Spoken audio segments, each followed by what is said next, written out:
World of Tanks Mercenaries is created by a different entity compared to the development team that work on World of Tanks PC. This has allowed the game to produce their own exclusive tanks, events and map. Today I'll be covering 4 exclusive World of Tanks console or World of Tanks Mercenaries maps that are not in World of Tanks PC. This is a part 2 in a series where you can see part 1 is on the screen now and you can click on it in the corner of the screen. Before I get into this video, I just want to say 67% of you guys watching this video are not subscribed to the channel, so if you enjoyed this video, feel free to like and subscribe. It helps me out a ton and I'm aiming for 2,500 subs by the end of the year. Anyways, let's get right into the video. The first map out of the 4 maps that I will be covering today is Kasserine. Kasserine is an interesting map with a mix of towns and hills all over the map, with a large town in the E1 to 2 areas and the F1 to 2 region of the map, and the smaller town in the J and K 7 to 8 lines of the map as well. The large prominent hills on this map scatter the whole map, but there are quite a few in the northern region where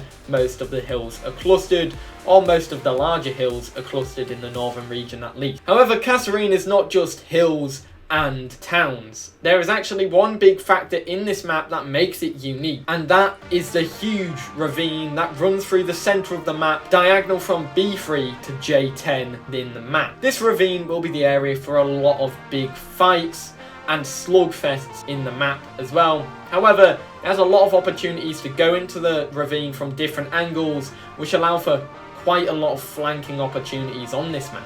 This map has a lot of rocks and bushes which are scattered all over the map, which offers players some protection from artillery, while at the same time being able to use them as key sniping and hull down positions for your tank. This map fits literally all tank classes in the game. Heavies and heavily armoured tank destroyers and medium tanks would go in the ravine for a slugfest, and light and medium tanks would go and scout the regions in the north and south and duke it out in the towns and villages where more cover is provided, and tank destroyers and artillery will be chilling in the hills or behind rocks and bushes ready to pounce on you. Kasserine is a desert map in World of Tanks, or well, more of a savannah map in the game. Kasserine is a map that is based off of the Battle of Kasserine Pass that occurred in World War II from the 14th to 24th of February 1943. This map is actually quite a popular map. Personally, I think it looks really nice, but what do you think about it? If you play in World of Tanks console,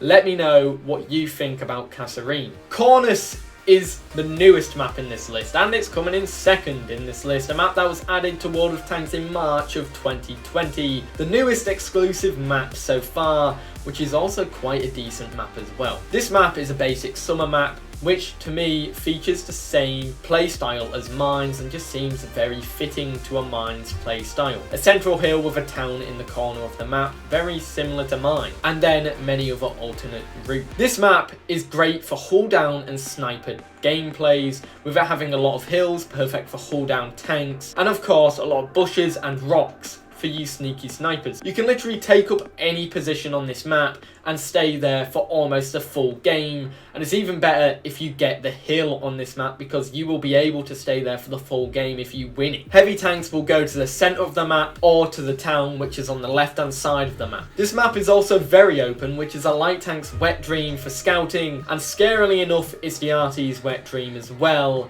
because, well, it's a very open map, so you can unleash your full potential as an artillery player on this map. Nevertheless, Cornus is a rather nice map. The hill in the centre of the map gives a common emphasis on a King of the Hill gameplay style, which will be very interesting for an encounter or an assault map playstyle, similar to that on mine. Cornus is set in 1944 in what is now Lithuania, an interesting and fresh summer map for World of Tanks Mercenaries in 2020. What do you guys think about Cornus? If you are a console player, I would love to know your thought on this newly released console map for World of Tanks Mercenaries.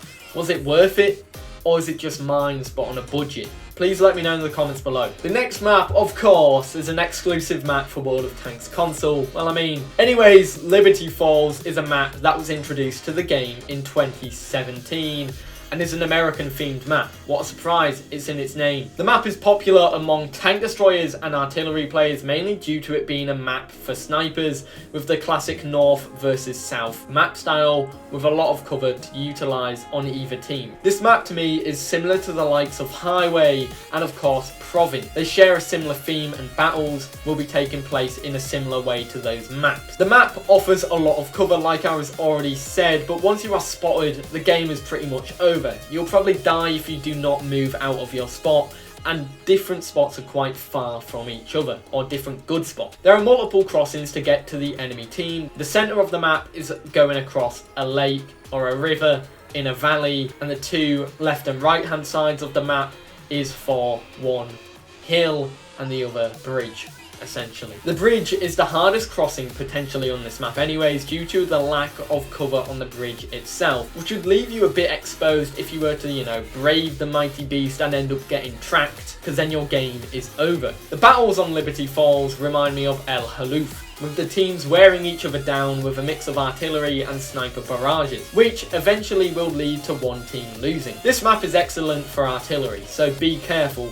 You're always fresh game for them. Pacific Island is the final map that I'll be covering in this video, and it's a map that I always think about when it comes to World of Tanks Mercenaries exclusive maps. It's the first exclusive map that I ever played on World of Tanks console, and so it's got a special place in my heart. And to me, it also looks quite badass, and it's a lot more unique compared to the other maps on this list. This map is what you'd expect. It's a tropical Pacific island, which is filled with scars from the past battles that have been waged on this island. The map is a good mix of hills, paths, and of course beaches and oceans, but you know, I don't think those oceans are actually traversable, but if you want to drown in them, yes, they are quite traversable. With very few bushes on the map for cover, meaning this is terrible for passive scouts and of course weakly armoured tank destroyers, as there isn't much cover outside of bushes on this map. However, there are a number of sniper positions on this map. Near the central island lake, there is 180 degrees of view for good spotting and shooting, of course. Both the left and right sides of the map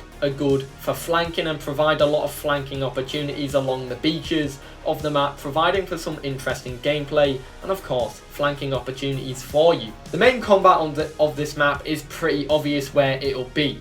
In the centre of the map, the centre is fine for a slugfest, especially considering there are narrow passages and roads that will need traversing. Some hills are steep, offering protection from artillery fire, which will have a hard time finding you and players to shoot and getting the right angle on players that are in these areas, because there's always going to be hill in the way on this map. This map also has two additional variations, Typhoon and War, which I think is very interesting for the map itself. I like the mix up in the variations that World of Tanks Mercenaries has. What do you think about Pacific Island? Anyways guys, I hope you enjoyed this video. Let me know what maps you'd want me to cover in part 3, and if you haven't seen part 1, feel free to check it out. It's on the screen now, and it'll be in the link in the description below. Anyways guys, I hope you enjoyed this video. If you are new, feel free to like and subscribe, and yeah, I'll see you all in the next one.